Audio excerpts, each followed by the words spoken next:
Muy buen día. Tenemos la lectura de la liturgia de la palabra del día viernes 24 de octubre en la 29ª semana del tiempo ordinario, ciclo C. Celebramos a San Antonio María Claret, obispo. Bueno, este es un obispo español que fue muy importante porque fundó varias congregaciones, ¿no? Especialmente dos. Una de las hijas de la Inmaculada Concepción y misioneras, ¿no? También de la Inmaculada Concepción. Era muy devoto de la Virgen María. Muy bien, vamos a la primera lectura. Continuamos con la lectura de la carta del apóstol San Pablo a los romanos, capítulo 7, versículos del 18 al 25, parte A. Muy bien, nos dice San Pablo: hermanos, sé que lo bueno no habita en mí, es decir, en mi carne. En efecto, querer está a mi alcance, pero hacer lo bueno no. Pues no hago lo bueno que deseo, sino que obro lo malo que no deseo. Y si lo que no deseo es precisamente lo que hago, no soy yo el que lo realiza, sino el pecado que habita en mí. Bueno, esta parte eh, a veces confunde, ¿no? Y aquí San Pablo está hablando de lo que se conoce como la concupiscencia.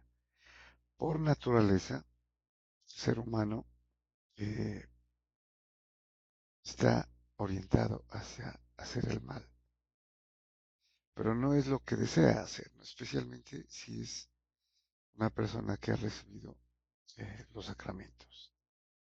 Entonces aquí se opone lo que es la parte de la razón, o sea, querer el bien, pero el hacerlo es el problema, porque se termina haciendo el mal. Sí, se da rienda suelta a los deseos, ¿no? A los ímpetus, a los apetitos. Entonces es una lucha espiritual en realidad, que hay que ganar, obviamente, sometiendo al cuerpo eh, que desea el pecado, ¿no? Hacerlo, realizarlo y sobreponer con la ayuda del espíritu.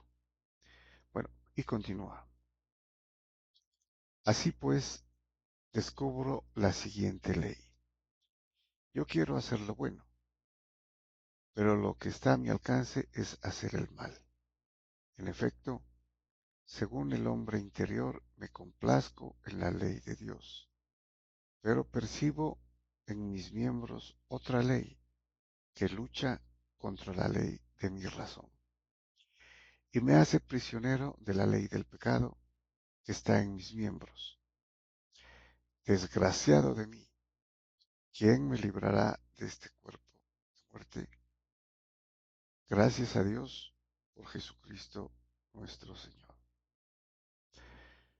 Bueno, llega entonces hasta el grado de aparecer como una desesperación, como una contradicción.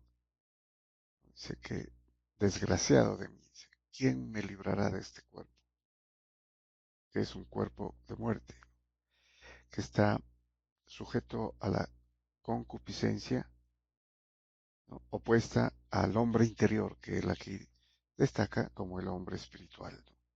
O la razón, o la ley interior, o sea, la ley de la razón, dice él, ¿no? Que se opone a la ley del pecado. Entonces es una lucha, nuevamente lo decimos, ¿no? Una lucha espiritual entre el deseo de hacer lo bueno, que es la ley interior o la ley del hombre interior, ¿no? Pero que se opone por los miembros, por el cuerpo, ¿no? Y por el pecado, la ley del pecado, que puede hacer caer, obviamente, ¿no? Puede hacer caer cometiendo el pecado especialmente mortal, con lo cual, pues obviamente se pierde la gracia santificante, pero que se puede curar con el arrepentimiento y la penitencia, ¿no? El sacramento de la penitencia. Muy bien, pasamos al Salmo. Tenemos el Salmo responsorial 118, cuyo responso es: Instrúyeme, Señor, en tus decretos. Bueno, dicho sea de paso, este es el Salmo más extenso, ¿no? Son 167 versículos y está dedicado a exaltar la ley de Dios, obviamente desde el Antiguo Testamento, porque la ley eh, era buena, ¿no? En el sentido de cumplirla, pero en el amor, ¿no? Desde el corazón, desde el hombre interior, y no solamente por el hecho superficial de cumplirla, porque sí, ¿no? Ese era el gran problema en, en el judaísmo, cumplir por cumplir. Por eso llega Jesucristo para eh, perfeccionar la ley con el Espíritu Santo. Bueno, nos dice entonces el salmista: enséñame la bondad, la prudencia y el conocimiento, porque me fío de tus mandatos, o sea, de la ley. Tú eres bueno y haces el bien. Instrúyeme en tus secretos. Que tu bondad me consuele según la promesa hecha a tu siervo.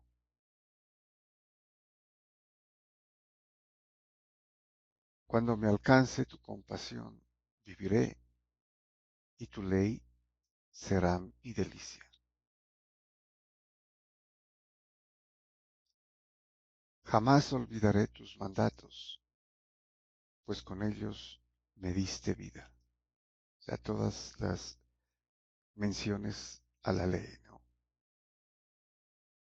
Y termina: soy tuyo, sálvame, que yo consulto tus mandatos.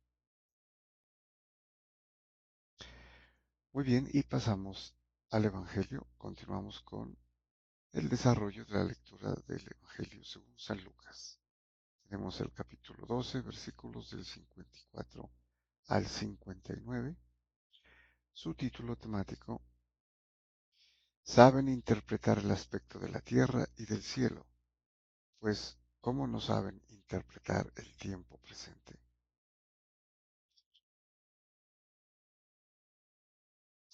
Muy bien, nos dice San Lucas. En aquel tiempo decía Jesús a la gente: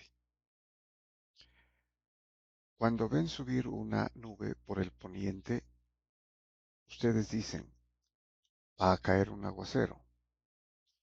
Y así sucede. Cuando sopla el sur, dicen, va a ser bochorno. Y sucede.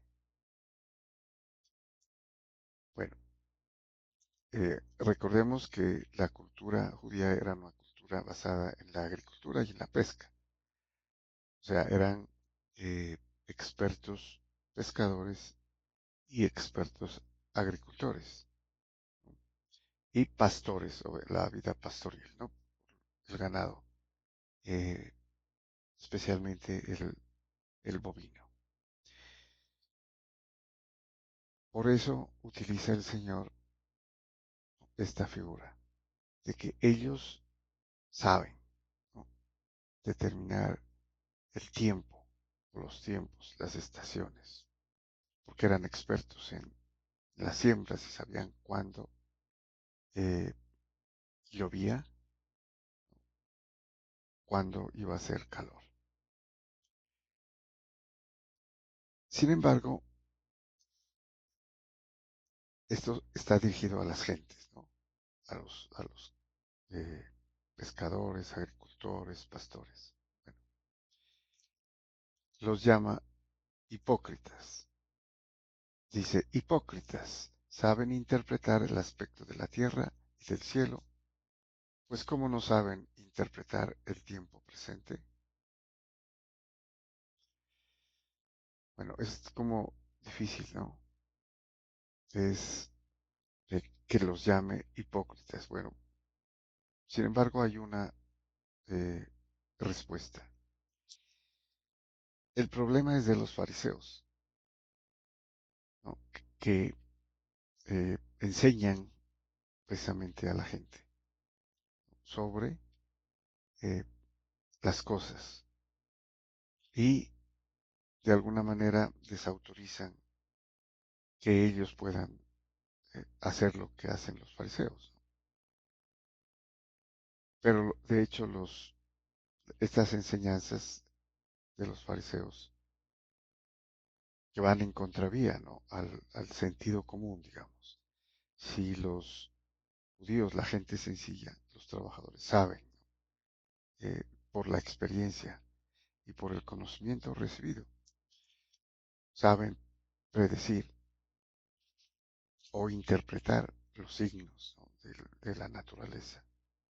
Por eso le dice, ¿cómo no pueden interpretar el tiempo presente? ¿Y a qué se refiere el tiempo presente? A que allí está precisamente el Mesías, con todos los milagros que ha hecho, con todos los signos, ¿no? Y por eso les dice, ¿cómo no saben interpretar el tiempo presente? O sea, ese apelativo de hipócritas está referido a los fariseos que niegan a Jesucristo, ¿no? Y claro, los humildes, los pobres, los oprimidos están en peligro de dejarse llevar por eso. Y continúa, ¿cómo no saben juzgar ustedes mismos lo que es justo? Por ello, mientras vas con tu adversario al magistrado, haz lo posible en el camino por llegar a un acuerdo con él, no sea que te lleve a la fuerza ante el juez y el juez te entregue al guardia y el guardia te meta en la cárcel.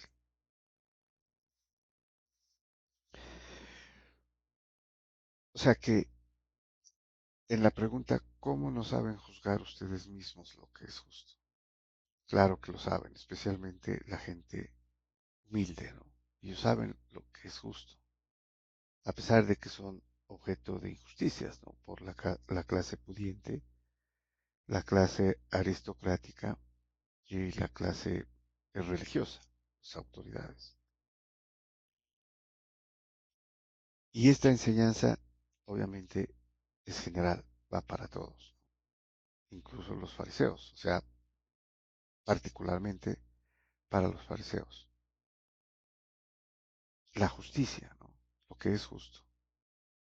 Y entonces dice, mientras vas con tu adversario al magistrado, o sea, alguien que va y tiene un pleito, ¿no? Una diferencia, una querella, algo en lo que no se han puesto de acuerdo. Ellos van al magistrado, o sea, al juez, para que dirima, juzgue. Entonces les dice, mientras vas con tu adversario, haz lo posible en el camino por llegar a un acuerdo con él, ¿sí? Entenderse, dilucidar, porque de lo contrario, si el juez dicta sentencia, entonces aquí no sea que te lleve a la fuerza ante el juez y el juez te entrega al guardia y el guardia te mete en la cárcel a pagar la pena, ¿no? Si el juez dictó sentencia, habrá una pena, tendrá que pagarla. Entonces es algo de justicia y también de sentido común.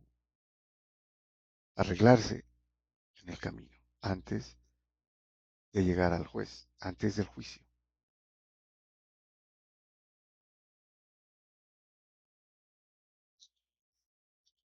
Y termina. Te digo que no saldrás de allí hasta que no pagues la última monedilla.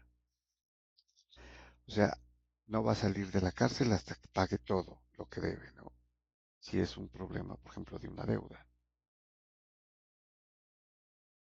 ¿No? Entonces, qué mejor eh, entenderse, arreglarse en el camino antes del juicio, antes del juez. Aquí es una referencia clara al juicio, ¿no? Al juicio final. Hay que hacer las paces, especialmente con Dios, que nos pone a nuestra disposición el sacramento de la penitencia, mediante el arrepentimiento, para el perdón de los pecados. Interesante porque este pasaje también es base a, a la doctrina del purgatorio, entre otras, ¿no? Muchos más pasajes. Porque esta persona ha sido sentenciada, va a la cárcel, pero saldrá de allí. Te digo que no saldrás de allí hasta que no pagues la última monedilla, o sea que saldrá. Pagando todo, va a salir. Entonces es una clara referencia a que no va a estar de por vida, ¿no? Va a salir. Entonces sería un ejemplo de que eh, el purgatorio existe. No es el tema, pero eh, sería bueno también tener en cuenta esto con otros pasajes que vendrán luego, ¿no?